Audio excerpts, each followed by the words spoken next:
So I've actually been viewing the audience retention rate of this channel, and obviously it's not that good because I started, but before you leave, I want you to visualize something for me. I want you to close your eyes and visualize you just closed off a deal to sell your $10 million business.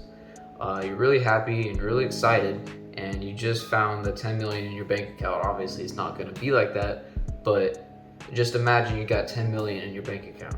What is the first thing that you buy? Now, if you thought of some material thing for yourself, I'm afraid you're gonna have to watch till the end of this video because we need to set our priorities straight if you think about that. If you chose a materialistic thing, I want you to reevaluate your why.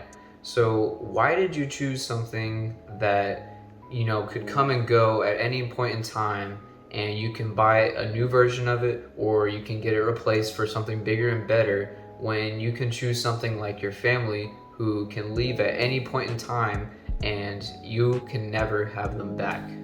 So I know you've been thinking about like, oh, I want this certain car that I've been dreaming about for a while, which is understandable. I mean, everyone wants those things, but I think you have to put the more important things first in your life. I want you to think about what your parents have done for you in their adolescence and grown-up adult lives. Just think about how much work hours that they sacrifice just to attain a house like you have, or an apartment that you have, and maybe some of the school supplies that they bought you, or a car that they got you if they have one, and anything. For me, my dad was born in Algeria, which is a country in North Africa for those who don't know, and he immigrated here in his 20s, and he proceeded to come to Texas and get an associate's degree and a bachelor's degree in engineering just so he can have like a stable job that helps support his kids and his wife. So that is part of the reason why I can have so many of these luxuries.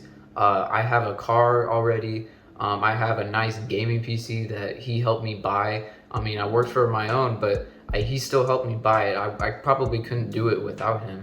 And let's see, I have a nice house. Like I said, I live in a good area. There's not a big crime rate. There's nothing. I mean, obviously, yes, there are going to be some challenges, but compared to some other kids in my school that I talk to, I mean, they are a lot less fortunate just because they have someone who doesn't really have a higher paying job or anything like that. But even then, those parents still sacrifice so much for you.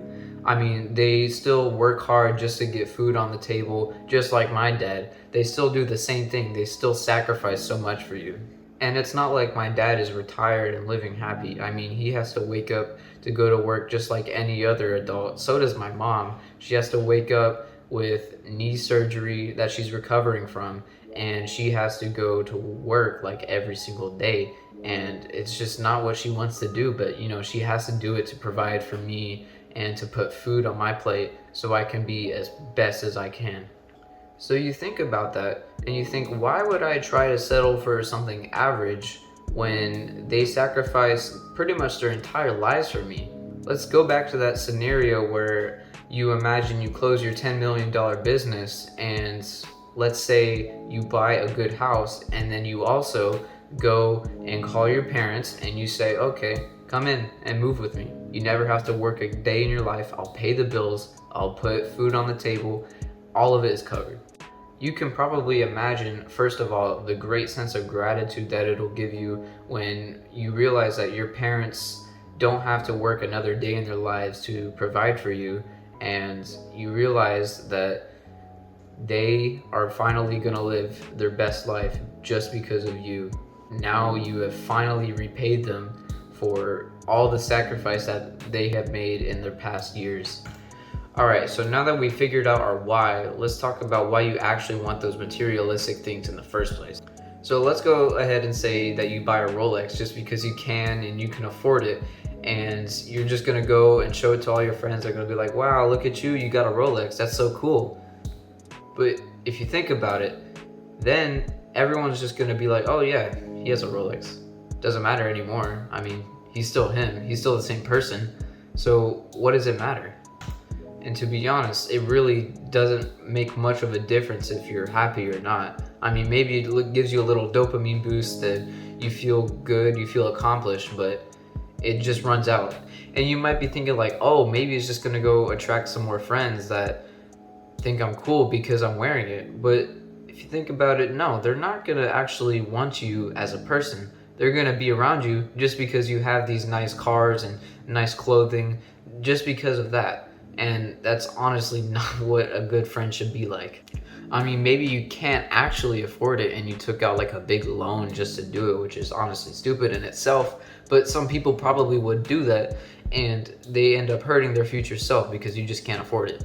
Like a better example would just be like a car finance on a nice Porsche that you just thought was cool and you really wanted it right now, when you can just save it for later and be happy with that, but you just wanted it now, and now you end up hurting your future self because you have to repay it eventually. So I think in self-improvement that materialistic things should be almost pretty much eliminated, because yes, they do help you sometimes, but I think you should limit those big expensive materialistic things that will only hurt you in the future. I mean, let's say for example, these shoes, right? I've had these shoes for like 2 years, 3 years, I don't know how long, and I actually just used them to work out today. I mean, they got these big old holes in it, and I probably have tied these so many times, and they're really dirty, but hey, they still work. I mean, they're still giving me the same workouts that they have been this whole time, so why would I go and change it, you know? I mean, maybe they're going to be worn down to the point where they're unusable, and that's when you replace it. That's okay. But just moral of the story, don't be going around shopping for expensive clothing just because you think that it's going to be like a good purchase. Make sure you evaluate your choice and make sure you actually make sure it's worthwhile, so you don't end up hurting your future self. So for the third and final time, let's go back to that visualization. You just closed your business and now you are in a big house with your family and you're only in your late 20s. Since you started so early, maybe 16, 15, 14, you had a jump start onto what could be a huge business, and now you're able to retire early and do whatever the hell you want to do every single day. And the ultimate goal for guys like us is to be the best father that you can be possible. Just imagine you're retired early and you never have to work a day in your life, and that can be reserved for your actual kid, so you can raise them totally stress-free about work or anything else. You can just focus on your kid and your wife, and you won't really have to work that much. I mean, obviously, yes, you have to keep working to sustain your income. You can't just, win the business lottery and just go live a happy life. It doesn't work like that. But what I'm saying is you only have to work maybe 4 hours a week, and then the rest of the time you're free for your kid to do whatever. Just send them off to school, go about your day, and you can pick them up whenever, and you'll always be available and ready for them, which is honestly so great. Yeah, these are basically the big reasons why I value self-improvement so much. I mean, yes, you want to be having the big body and you want to have a lot of money, but what does it matter when your family is still in the same place it was before and they're not really getting anything out of it? You got to fill your own cup, and once it starts overflowing, you have to pour some of your cup into your other families and relatives, because they already sacrificed so much for you. So why do the same thing that they have been doing for the past 20, 30 years, So whoever's watching this, I hope you reevaluate what your why is and why you want to achieve success and why you want to do all the things that come with self-improvement. Because once you do, it'll give you a greater reason to get out of bed. It'll give you a greater reason to get through those workouts and to eat more food and everything else that comes with the trouble of having to improve yourself and having to stay mindful and everything like that. Because the sooner you start, the better. But yeah, that pretty much wraps up today's video. I hope you enjoyed it. Like, subscribe, comment, do the whole thing. And yeah, keep moving forward.